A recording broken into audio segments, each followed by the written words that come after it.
Welcome to April Anger, Episode 6. Our first match is Zelda against Rosalina. This is the second leg of the tournament. As a reminder, all that means is that these are still best of ones. Super sudden death. If you lose, you get eliminated. If you win, you go on to the next round. Now, Zelda just succeeded in hitting Rosalina with multiple explosions in a row. Rosalina is finally starting to get some of that damage back, but the Zelda amiibo does seem to have a pretty good trend of being able to hit her moves. A lot of Zelda's aerials are a little bit high risk, high reward in that they're a little harder to hit than most other moves. And with a total read, Zelda drops down from the ledge to hit Rosalina with a up special, Furor's Wind. Compared to other Smash games, it does have a lot more knockback associated with it. Granted, that does mean that a lot of players online will normally try to just teleport into you, but if you see it coming, you can often shield them and then punish them for it. It also does actually have a combo hitbox. If you hit your opponent with the base of the move and you teleport upwards, you can combo it into the second hit and then kill them. However, if you also just read your opponent's location when they're very high up on the screen, you can kill them with that. Lightning kick hitting Rosalina. She was at kind of just the right spot to not die for it, but she probably can't live another. It's a strong move. And getting the sweet spot of the down air, that one's probably the hardest sweet spot to hit, probably because it's such a good spike. However, to make up for it, if you hit him with a weak hit, it's still a pretty good spike. So Zelda has a pretty good spike. That's what you should know. Back throw doesn't appear to be a kill throw. Zelda catching Rosalina at the ledge twice. I thought that down air connected. I guess it didn't. Or at least Rosalina is alive to tell the tale.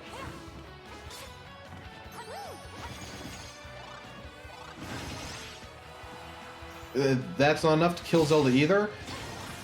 Rosalina is a floaty character that does usually enhance her edge guards because it lets her go farther off stage.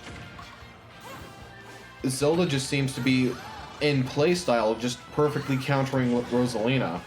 That's an explosion again, not quite going to kill Rosalina, who still needs to take her first stock off Zelda. There it is, with the up air. Luma assisted even. Ooh, Zelda air dodged through that side B. I wouldn't normally recommend doing that. She seemed to make it work out. And that's finally going to kill Rosalina. She was hugging the blast zone for the second half of that match. Zelda moves on. For this match, we have Little Mac against Captain Falcon.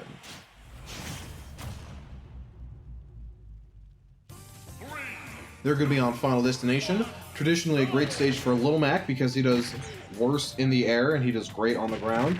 In Smash Ultimate, he actually did get more combos and stuff to do on platforms. Hits Captain Falcon with the down smash, and then he jumps down to give Captain Falcon just enough recovery to make it back. Really gave up a very commanding lead right away right there. A couple of down throws, you normally don't see Little Mac go for too many of those. He doesn't have all that much to do out of his throws. Down tilt, Captain Falcon's down tilt is a very harsh angle. Little Mac barely makes it back. Has the KO punch online. Captain Falcon able to hit Little Mac, canceling out the KO punch. They traded something there. It must have been Little Mac's neutral air. It's actually a very fast move. Without a side B, Little Mac cannot make that back. His horizontal recovery is okay, given the right circumstances. And his vertical recovery is kind of atrocious. So if you get sent far, you can make it back if you have all of your resources. But if you do not have all of them, you basically have nothing. You can see there, Little Mac was able to make it back to the stage, didn't have to use his side B, and you don't get that back if you get hit. You only get it back when you land. It is one of the less obvious adjustments to a move that can be made, in that normally, at least any move that... It used to be that every recovery move would put you into special fall, so you couldn't chain them together off stage. At some point, I guess over the course of a couple of games, they did slowly change that so that you could use a recovery move, but you wouldn't get it back until you landed. Little Mac, after his get-up jump, actually hitting Captain Falcon with neutral air. Footstool is not going to get Captain Falcon, though. Jab with the ledge. Little Mac could have held that a little bit longer for more damage. Getting ledge trumped by Captain Falcon. Up-angled forward smash.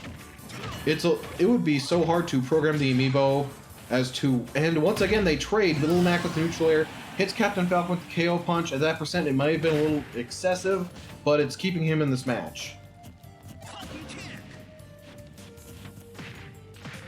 Up tilt to up B. It is a combo, especially at the percent that Captain Falcon was at. Captain Falcon successfully made it back on stage, and then he retreated back to the ledge. Not necessarily a bad play, but he did give up a lot of the stage control. And since Little Mac is a character who definitely thrives when the opponent doesn't know what they're doing, Little Mac did not make that back. He should have used the side B. That's going to be that match.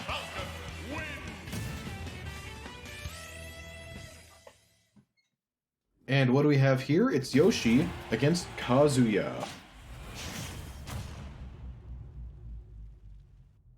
Looks like we're going to be on Final Destination. Kazuya is a character who's supposed to not be great in the air. Given how many ground moves he actually has, he normally doesn't need to be airborne. And given his jump squat is actually over twice as long compared to every other character in the roster, there are definitely incentives to stay grounded and non-incentives to not stay grounded. Yoshi has a fantastic airspeed, a really large double jump, so he is probably going to be jumping a lot for a lot of this. It's going to be interesting to see how the Kazuya amiibo copes. He seems to keep down airing to try to land, and Yoshi hit multiple up smashes in a row to be able to punish him for it.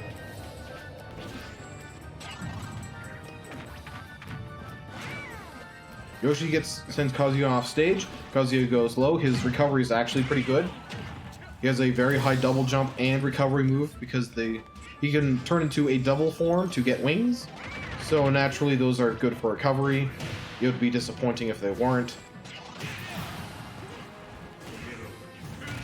Not getting taken off stage. They were off stage, but whenever you get any sort of those grabs, both players get control, but it's based off of their percentage. So the player with higher percentage gets less control. Normally the person who initiates the move gets a little bit more control. Now that I think about it, I don't know if that applies for Kazuya's down special. I know it certainly applies to Bowser's and a couple others. The thing about all of those drag down moves, though, is that if you are dragging your opponent down with you at the bottom of the screen, they specifically programmed it into the game so that the player who's dragging down the opponent dies first. Mostly so that you don't try to cheese out a stock at the end. Oh, that forward air is probably going to be a death sentence for Kazuya. He cannot use his up special and his side special in offstage. He has to pick one or the other. Another one of those things where it's not explicitly stated how many you get to use, but you get them all back when you land. With the range that Kazuya's up special covers, though, usually you want to go for that one. And that's a hard uppercut into Yoshi. It's anyone's game here. Kazuya is a character who can pull out a lot out of nowhere. Deals some shield damage. It's a little bit harder to tell how much shield health Yoshi has left, because his egg becomes darker until it breaks. Every other character, the shield gets smaller. It does mean that Yoshi can never get shield poked. Kazuya actually was not able to do that in time in order to kill Yoshi. Up smash for damage, and Kazuya came out of the egg with a move, actually able to hit Yoshi instantly. Kazuya is now in rage drive mode. Gets sent off stage, able to use a hitbox to protect his recovery. That's probably going to kill... Yep, that is definitely going to kill Yoshi. The Rage Drive gets powered up whenever Kazuya has Rage Mode, and it's a very strong move. You can't live it at that high of percent. And in this corner, we have Ice Climbers against Incineroar.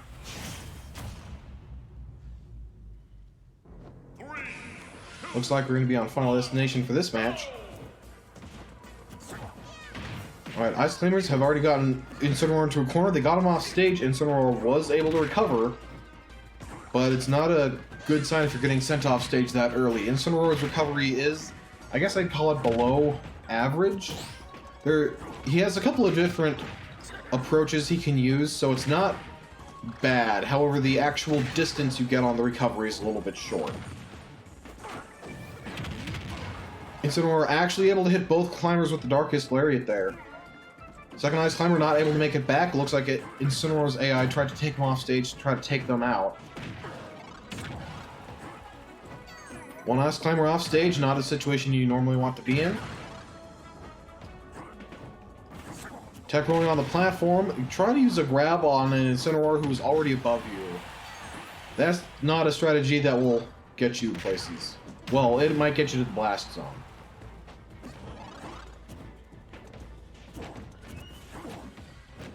The singular Ice Climber is having a hard time hitting Incineroar at all.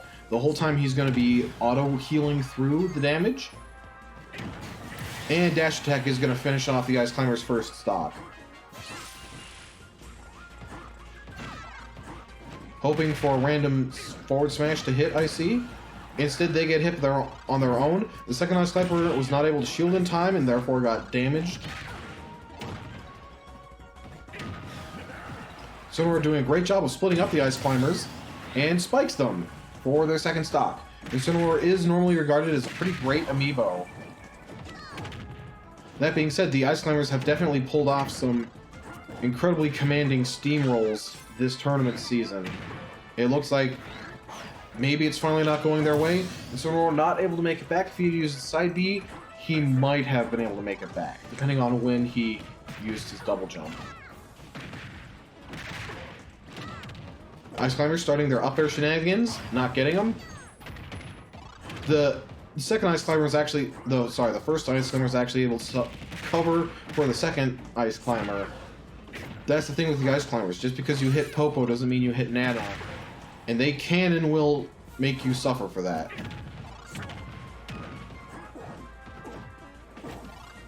Both Ice Climbers separated. They seem to be reunited. On the stage, they're actually able to basically flank Incineroar there. Although Incineroar seems to be doing a pretty good job of making sure he hits both the Ice Climbers, I want to say equally, or at least an appropriate amount each.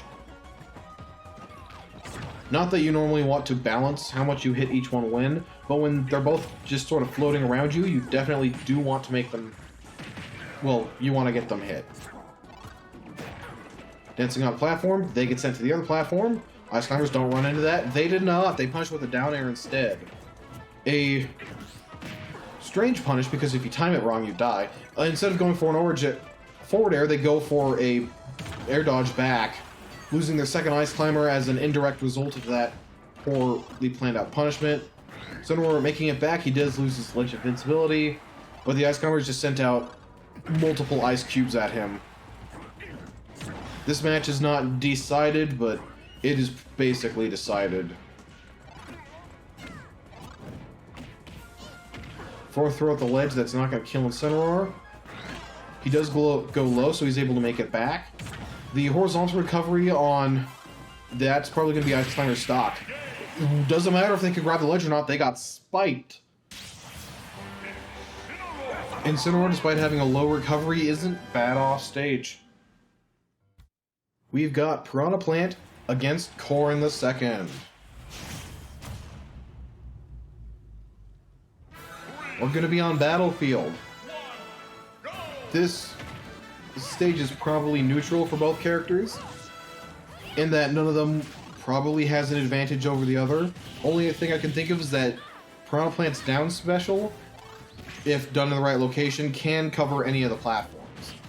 That being said, you can't untilt the pot after it's tilted, so you do have to commit just a little bit. Corrin actually with a great aerial to escape that combo. She did then get hit by a back air, which is unfortunate for her. Pranha Plant's back air is not a bad move, but it's slow to come out. It is strong, but on a lot of characters, it can be pretty hard to hit.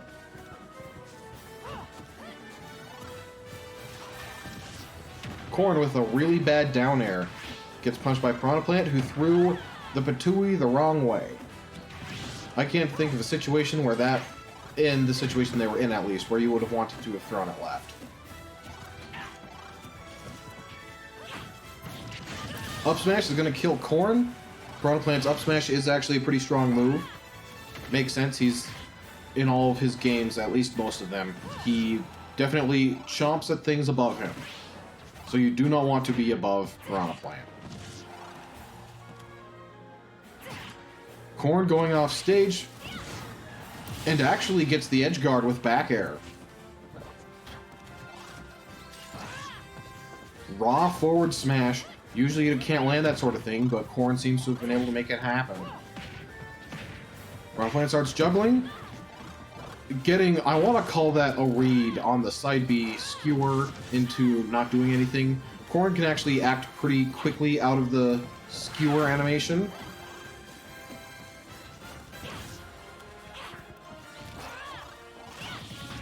Corrin being a character who in professional gameplay at least surprised a lot of people with recently being a lot better than everyone gave her credit for. Her recovery was not long enough to make it back to the ledge, though. It's going to put her a little bit... Well, it's going to put her stock behind. Depending on how fast she can kill Pranha Plant depends on how bad that's going to be, though. Corrin's smash attacks do have a lot of range before Smash Ultimate. Her smash attacks had some of the best range in the game, only competing with the likes of Mega Man and Bayonetta. Forward smash is going to kill Pranha Plant. Corrin, no percentage to show for it. She does get hit by the first attack, but overall things are pretty even this match. But Pranha Plant throwing away the Patui. Throwing away the Patui actually takes longer than swallowing it, usually. And the benefit of actually just eating it back means that if Pranha Plant's recovery is big enough, he can make that. He even had his double jump. The benefit of swallowing the Patui is that if your opponent hits you out of it, then you don't swallow it, and then it falls back to the ground where you were standing. So a lot of attacks that move the opponent, most dash attacks especially, you basically get a free trade. That the opponent did hit you, but your spiky ball did land on them. Corrin actually landed too close for the Patui to hit her there. Pranha Plant using a lot of Patuis. Depending on the timing, actually depends on how far away you can blow it as well. It's a little too complicated to go into for a video like this. Corrin not really getting any sort of combo, and she actually lands directly onto that Patui. A very pointy, spiky ball. Don't want to get hit by.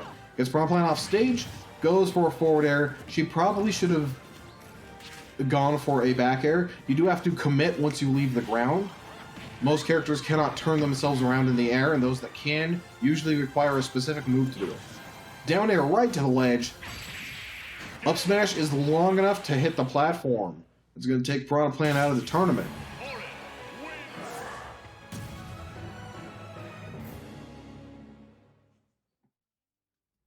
That brings us to Mega Man against Mario. Two gaming classics. We're going to be on Battlefield for this one. It's actually pretty dangerous when going up against Mario because his up airs can chain in together, and they're basically limited by the number of double jumps and or platforms he has at his disposal. Mega Man definitely being a character with unintuitive moves, a little hard for most players to master, at least players who have either played Smash Ultimate or other Smash games, or are good at Smash Brothers-like games, just because of a lot of his moves working differently than you'd expect. The Amiibo AI doesn't really have a problem with that. Since it's programmed to function well, it doesn't have unintuitive muscle memory getting in its way. Also, when in the Amiibo against Amiibo matchup, a lot of them don't seem to know how to get out of Mega Man's up air, which A real player will normally learn after a couple of attempts, but the amiibo never seems to learn. Couple up airs trying to punish the platform. Mario's up smash, since it uses his head, is not tall enough to hit the platform. Great up tilt for Mega Man, able to take the stock off of Mario. I don't know what Mario's game plan was in there. He ran head in and then he went for a neutral air. I guess if he had landed it, he could have tried to combo it into another move. But Mario has much better approach options, especially his back air. It's very safe if you land it correctly on shield. Getting spiked through the platform. Normally, you would bounce off of that sort of thing. However, Mario wasn't all the way through it, so he bounced off of the floor of the stage instead of on the platform. Mega Man's throwing out a lot of these lemons. That's the little missile things he shoots out. They're not officially called lemons, but they look like them, and I don't have a better name for them. Maybe they're Buster Pellets? Mega Man gets put off stage. He has a good recovery. He actually doesn't need any of it. He just drifted back to the ledge. Down tilt in an up tilt might have been a little better there just because of the damage it would have done. Mega Man being the character who essentially pioneered the sliding down tilt. Mario not getting killed by a tornado. If you jump while you're in one of those, though, you will often die. It's a wind box, which will push you, and it won't flinch you. And if you jump, you actually increase your vertical velocity. And the wind box does count as a hitbox. See right there, Mario almost got sent to the top of the screen. Down tilt at the ledge, don't normally see that from Mario. Both characters just need to land a strong hit. First one who does will probably kill the other. Back air from center stage is not enough to kill Mario. But Mario's getting tripped up by the leaf shield, makes it back to the ledge. Jumping there, Mega Man can go low. He has a long distance recovery. And that time Mario did die to the tornado. Gets a little too aggressive with a forward air. It's not that safe. In fact, I'm pretty sure it's unsafe. Makes up for a lot of Mario's other moves being pretty safe on shields.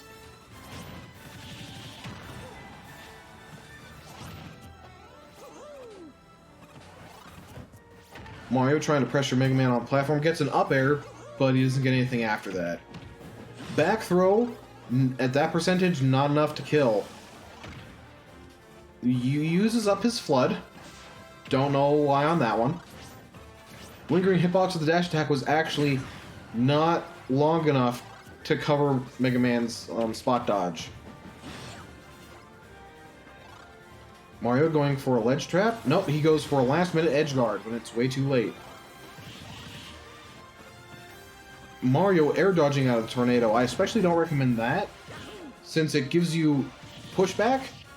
The air dodge basically doesn't get you out of any of the troubles of the air dodge, and then Mega Man hits you with another, like that. Mario got hit with like 4 of them there. Mario did eventually air dodge.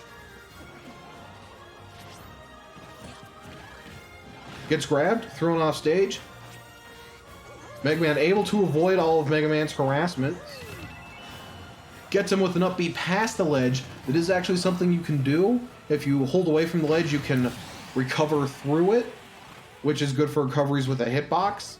It is risky, though, because grabbing the ledge makes you invincible for a little bit. And normally that's preferable, but you can sometimes catch an unwitting opponent.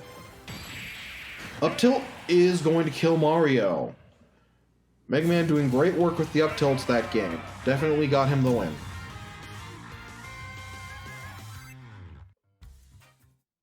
We've got Inkling against Luigi.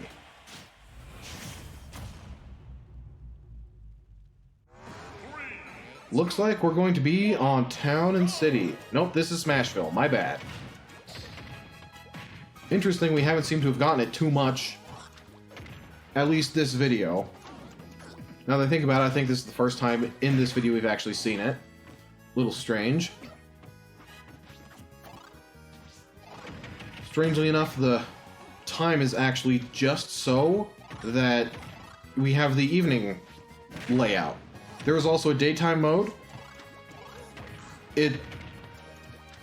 Currently I see sunlight outside, but they had to pick a time when to turn on the dusk, so this is what we get.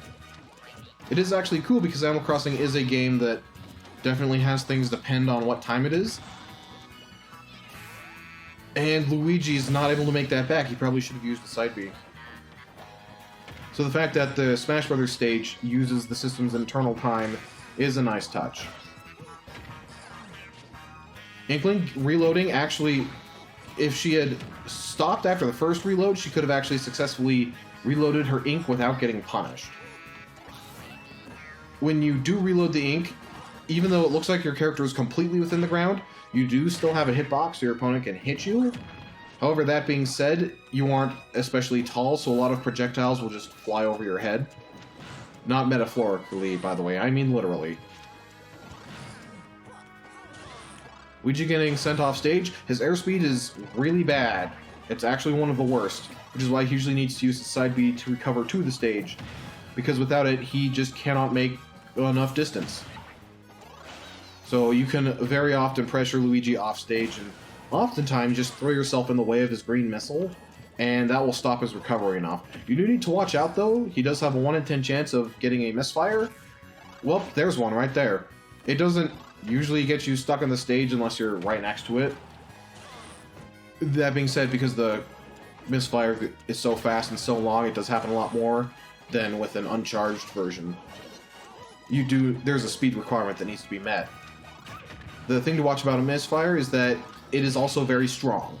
So you can throw yourself in the way of Luigi's body, but if you're at a high percent and he gets a misfire, you will die. Luigi going low, usually safer for him. Actually getting grabbed out of that by Inkling. Right there you can see misfire actually took out a majority of Inkling's shield health. Luigi is a character who usually has pretty great mileage out of grabs, so having a poor shield isn't as bad because you normally don't want to shield too much against him anyway. Luigi drifted with that, but he actually drifted off stage, so he was unable to punish Inkling's landing. Getting a misfire there, having just the right amount of end lag to not get punished for it. Sometimes you can go for the misfire prediction play. It is a gamble, and technically not the one you should be making because it's only 1 in 10 chance. But when you do get it, it is very punishing. Up smash able to scoop up Luigi. Luigi's not looking great. He can probably get this first stock well, but unless he gets an early gimp, he's going to have a real hard time killing Inkling the second time. And he almost had a really hard time recovering that. Luigi does have a Mario Bros. Up smash. The Mario Brothers up smashes are strong and they come out pretty fast. Luigi's is a little less extreme than the others, but it still is, it's good. That being said, Luigi's, strongest out of shield option would be the sweet spot of his up special. That's a monster, so usually Luigi will go for that a little bit more than the up smash. Or at least, you shouldn't be worrying about his up smash. You should be worrying about his up smash special. If you get out of the way of that, then you're usually also out of the way of the up smash. Luigi only uses one green missile. He's not able to make it back as a result. When you're that far, you either need to use 2 of them and gamble for the misfire, or charge up 1 just to get enough distance. Last match of the video, we have Byleth against Wii Fit Trainer. A mercenary against a yoga teacher. Let's see how this goes. We're on Kalos, another stage we haven't seen so far this video.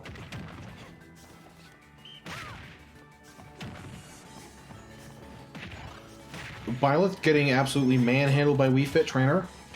Now starting to fight back. Wii Fit Trainer gets a neutral air up smash combo.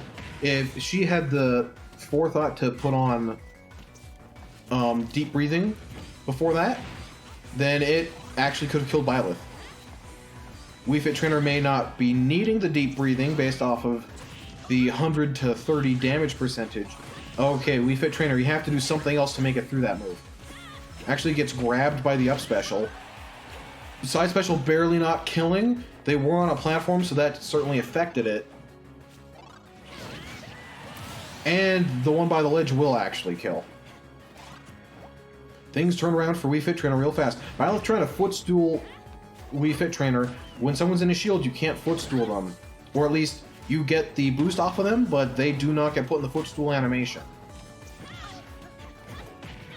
And then the end result is that you're right above somebody who's currently shielding. So your best point of attack is either to attack them in the shield.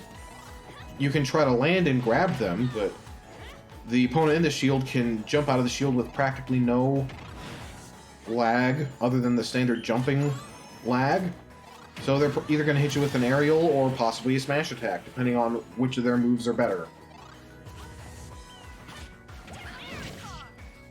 Byleth, surprisingly, I don't think the amiibos usually used the up special to side B combo. Wii Fit Trainer not getting hit by that. Does get hit by that. Down smash is a strong move. Somehow the down air had enough knockback to either that or damage to hit Byleth out of the super armor from the down special. Not normally a move you want to contest. Normally you want to punish it afterwards. Especially because Byleth can turn it around rather late into the animation. And it has basically a ground-shattering hitbox at the end that isn't as strong as getting hit by the Ymir itself, but it can hit opponents away, preventing you from getting punished. Wii Fit Trainer barely surviving that, making it back to the ledge. Also barely surviving that. Wii Fit Trainer has been inches away from death for the last 30 seconds, I'd say.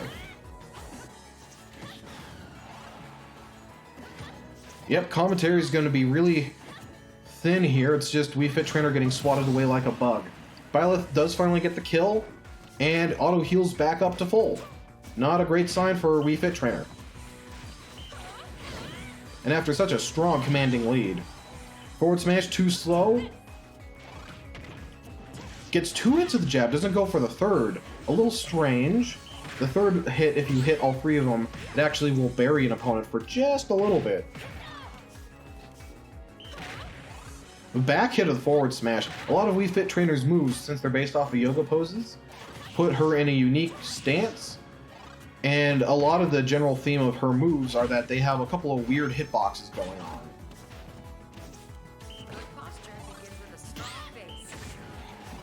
Down smash there, it worked, so it's not a bad approach. It's just not the move I probably would have punished with myself. Charging up a Sun Salutation, goes for a combo on Byleth, unable to get one. In fact, gets grabbed out of it. Gets put off stage, able to recover high because Byleth went unnecessarily low. Gets thrown off stage again. Wii Fit Trainer makes it back to the ledge, only to get grabbed and sent off stage again. Wii Fit Trainer makes it back to the ledge, only to get sent up this time instead of out. Getting a little too close. That reached all the way up on that platform. Byleth takes the game. Wii Fit Trainer has to retire this year. We'll see her other years. That's the last match of this video. I hope you enjoyed it. It's also the last match of the second round of the tournament. So I hope you've enjoyed that. And stay tuned for the rest of the tournament.